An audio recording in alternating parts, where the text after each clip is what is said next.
You don't have to have these colors. You can have something similar.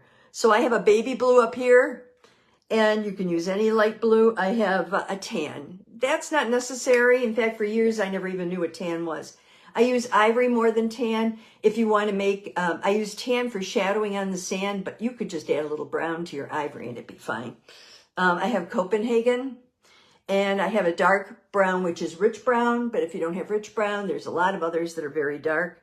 I have a white, which I probably won't use this time, but I have it in case I need it. And I have a warm brown green for the trees. This is black, and this is shading brown. Now, you don't need shading brown. See what color that is there and how it looks? I would say any medium brown that you have should work, but not hair brown. I don't like hair brown for some reason. It just does not appeal to me. This is an orange. Mine is South Brown, as all of you know, I know by now. This is grass green, but you could use moss.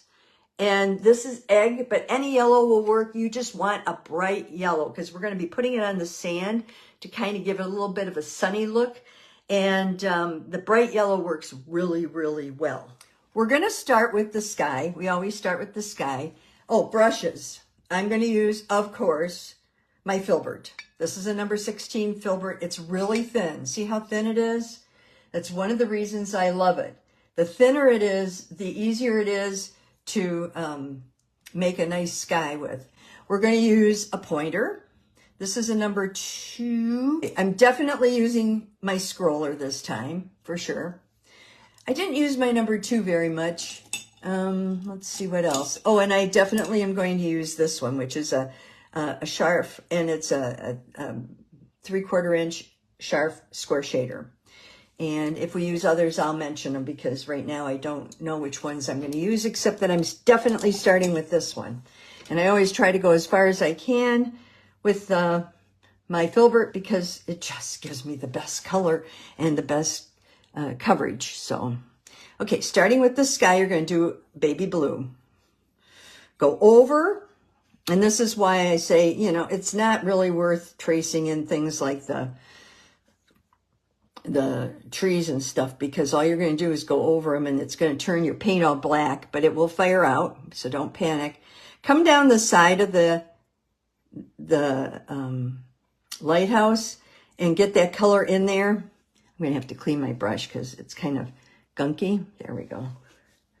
And put a little more blue on. I like a turntable. You don't have to have a turntable. If you're a cake decorator and you have a cake decorator thing, that a Lazy Susan that turns, that works too, you know. You don't have to have a turntable. You could put one of those, they're like a rubber pad that I think Rubbermaid makes them, and I think you can get them at, like Hardware's is where we get them. And it's just a piece of rubber, kind of like this here. And you just put that down. Now, am I going back so you can see? Yeah. You just put that down on there, and it will hold your plate and keep it from slipping. And you could use anything that revolves that way without having your plate go flying off. So keep applying oil, but when you apply your oil, you dip it in the oil and go like this, so that you don't take too much oil with you into the paint, because you don't want oily paint, but you do want it to move, okay? There we go. And see, this is the real color, this blue out here.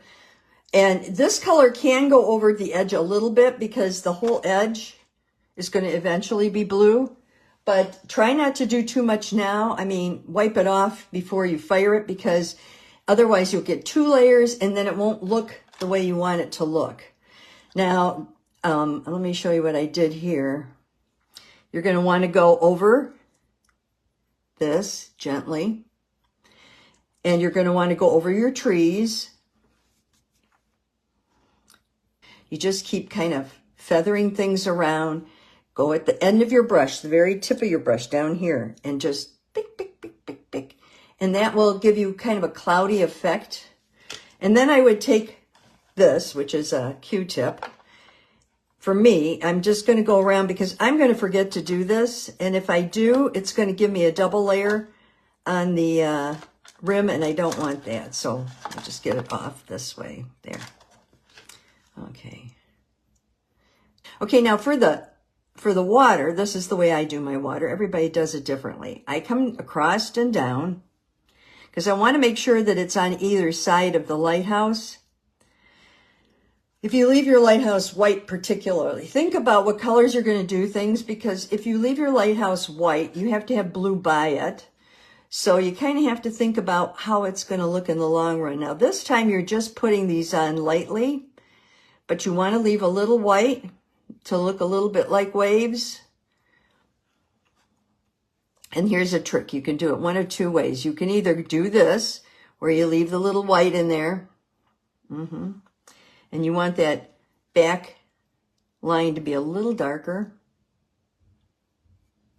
There we go. Between the sky and the ground, just so you know. Or you could take your Q-tip, using just kind of the side of it there, and just doing a little bit of like that, and that will give you a little bit of the wave action look without a whole lot of wave action. But it'll give you the option in the future to add those waves. So think about that. That's another thing you have to do. You have to make sure that if you want waves on here that you have, and I do with this one, now waves go big to little, big to little. So, you know, just, it doesn't matter what you do on this particular one, because you can always correct it on the next painting. But now we're going to do our sand. I do my sand with ivory. Okay, so I'm cleaning my brush, obviously, the same brush. I'm going to take old ivory is what I have. And then you're going to come up here and come down. Now, initially, I know it's all the same color. Why is it all the same color? Well, that's the undercolor for all of this. Eventually, you'll put some shadows on it and that kind of thing. But right now, you're just painting in the sand, okay? I'm leaving this area because it's going to be green. I'm also going to go into my egg now, and I'm going to bring some yellow into the sand here and a little bit here, so that it looks a little bit almost sunny. It'll fire out a little, and you'll put other colors on top of it, so it really won't be noticeable. But I found that it added a lot of color to the picture, and it made it really nice. So that's something to consider. All righty. Now I'm cleaning off my brush again, and now I'm going to switch over to my, I'm going to switch over to my 3/4 inch square shader. And I'm going to turn the lighthouse this way. Let me get the blue off of there. Okay. Turn the lighthouse this way. This side of the lighthouse, I'm going to paint ivory. See here how I did it? And then I'm going to flip it and do the same thing here and paint it orange. So let me show you what I did. Take your ivory, full load, all the way across. You want it flat. You want a flat load of ivory. And you're just going to, you're going to lift as you go, because what you want this to do is give it a round appearance. And if you lift as you go, it'll be dark and then a little bit lighter. See this? This is very simple. And then you just have to decide how far do you want that ivory to go.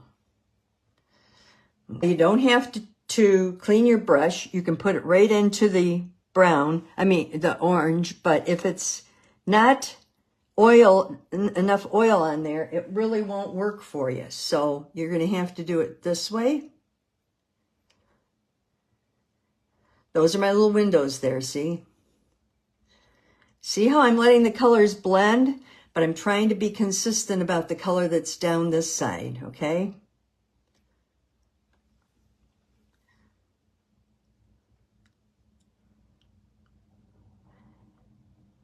Okay, now I've got the color on there, and I'm going to look at it from the front, and see if I like it. I'm wiping off on my towel.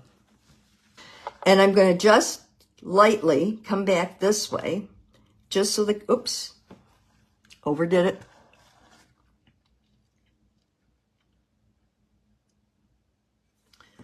Pat. There we go.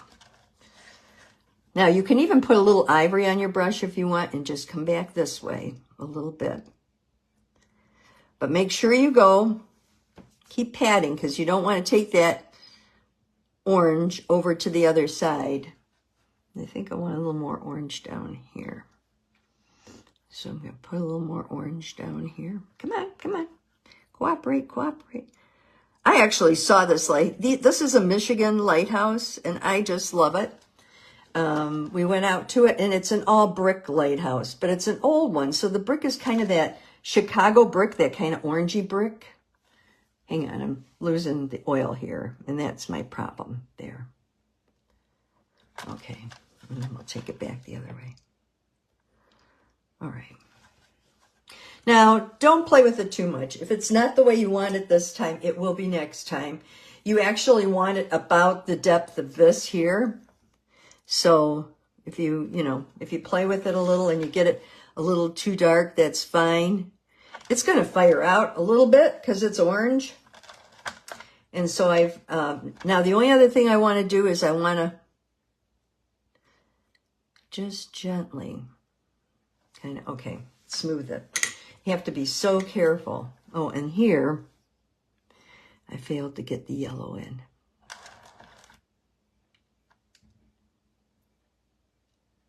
Okay, there we go. Kind of like that. There we go. Pull this back a little. All right. And then you're going to go down the side, make sure it's straight. And down this side and make sure it's straight. And it doesn't matter if you take a little bit of the sky off, believe me. Okay. All right. Now, before we put the black on, I want to get the green in. So we're going to go to, I'm going to clean my brush.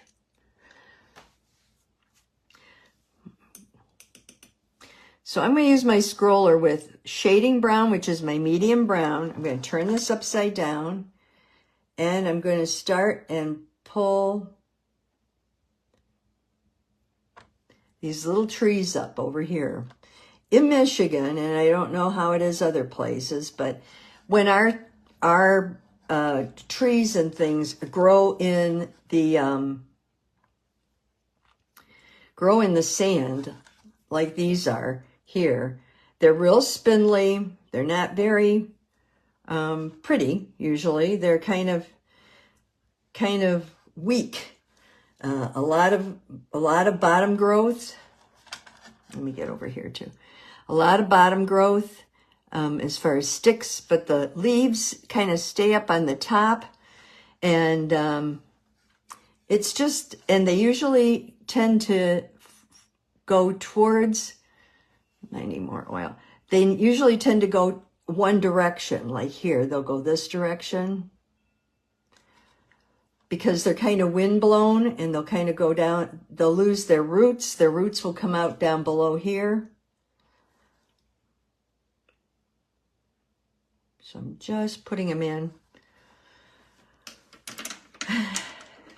And I need to get my filbert with a little bit of brown and just put a little bit of there. That's better.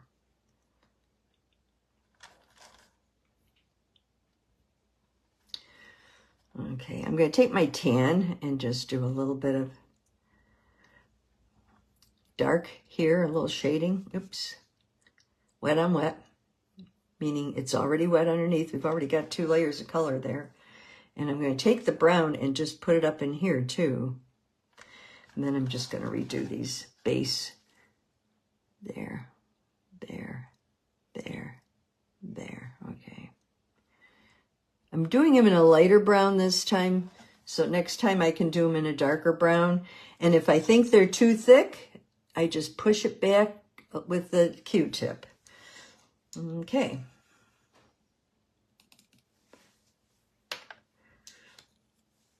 my pointer. Now I use my pointer with the green.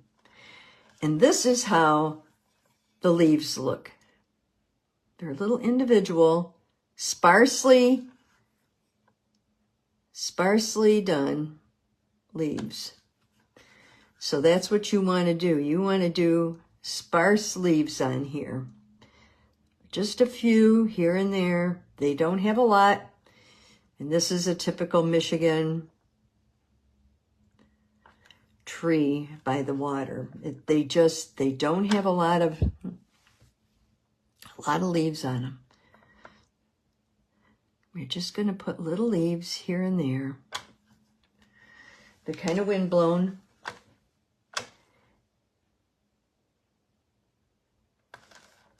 You might want to bring a few down here, but not many.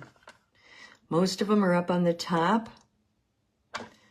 It seems like, I don't know why, but they are.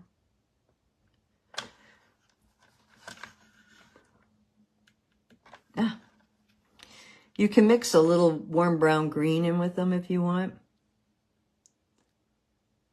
It's hard to stand up on the tip of this and get them, but that's what you want. You want just itty bitty kind of haphazard little leaves. And now we're going to do it over here. They're just blobs, just the tip. Stay up on the tip and kind of smash the tip down like this. There, there, there, there. Okay. You don't want a lot of green. You can always put more green in, but you can't take it out. Remember that.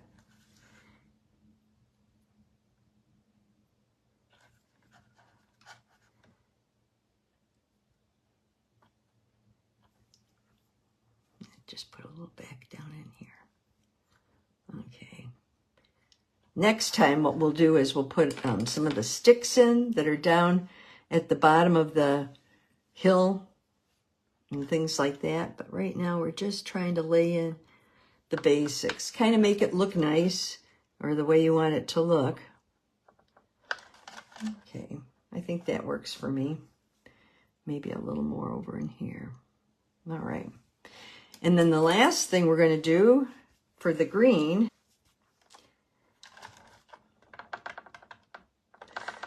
and we're going to put it in. Boop, boop, boop, boop. Then we're going to take the pointer, put a little bit of green on it, and start pulling up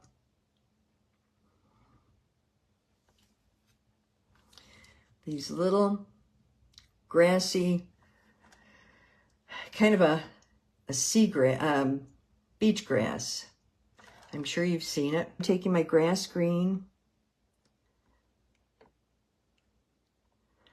just pulling it up a little. You can also put some up here if you want.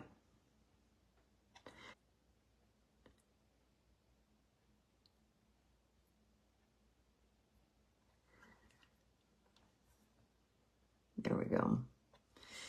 I can decide if I like those or if I don't. Now, it's time to take the black.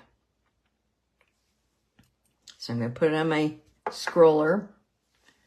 Let me clean my other brushes and get them out of the way here. I tend to create a pile of brushes. Anybody else do that? I create a huge pile of brushes and then I have to slowly but surely take them all and put them where they belong. So now I'm taking my scroller. Oops, got to make sure I don't have just turpentine on it. And I'm rolling it in my black so it's really, really fine.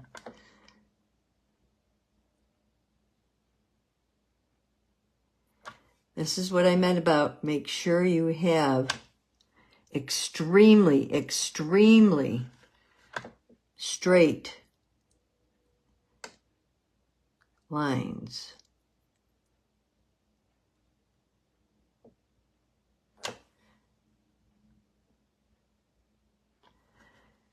Now, you can do them light like this time. That's fine. Don't try to get them dark. If you try to get them too dark, you may end up just messing them up.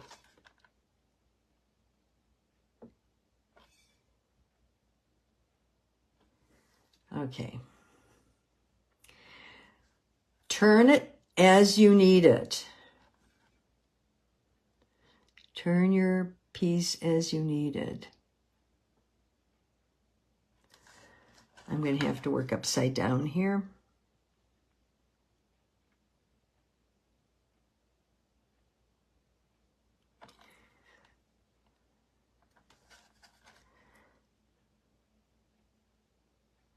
The nice thing is you don't have to worry about the rim. The rim is not painted at this time. Don't paint your rim.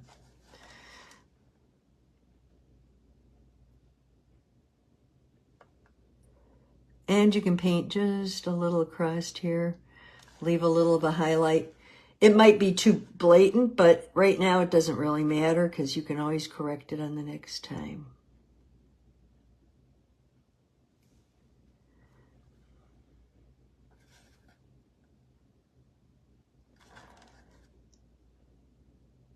Oop, not enough. There we go.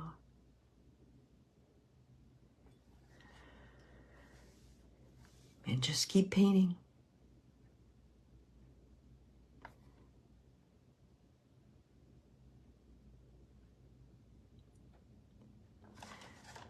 And the final thing, now do these upside down because you should paint towards yourself.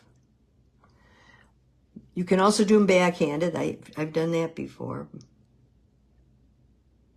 But take your time with them, or do them this way, sideways, because sometimes it's easier to paint from side to side. Now, there should be some kind of a lighthouse thing in there. Oops, hang on, this guy's not as deep as the others. Okay. So I just did a circle like this, and I didn't care if it was real perfect or not. And I just did something like this in the middle, just so it looked like a lighthouse there. Okay. And then coming down, this should be the thickest part here. And then you have these things coming down here. One is thick at the top, and it thins down. I didn't put these on all of them because I thought if I did, it just makes it hard. A lot of the times it's better off just to paint basics and leave off things and then put them on later, and you'll get a better study or a better product. So like with the tops of the windows, I didn't draw those in because I thought if I draw them in, then they'll just be distracting. Okay, that's my first fire. I'm just going around now making sure I can see where the color is getting into the border here. And I don't want it to mess up my border, so I'm just taking it off. Okay, like that.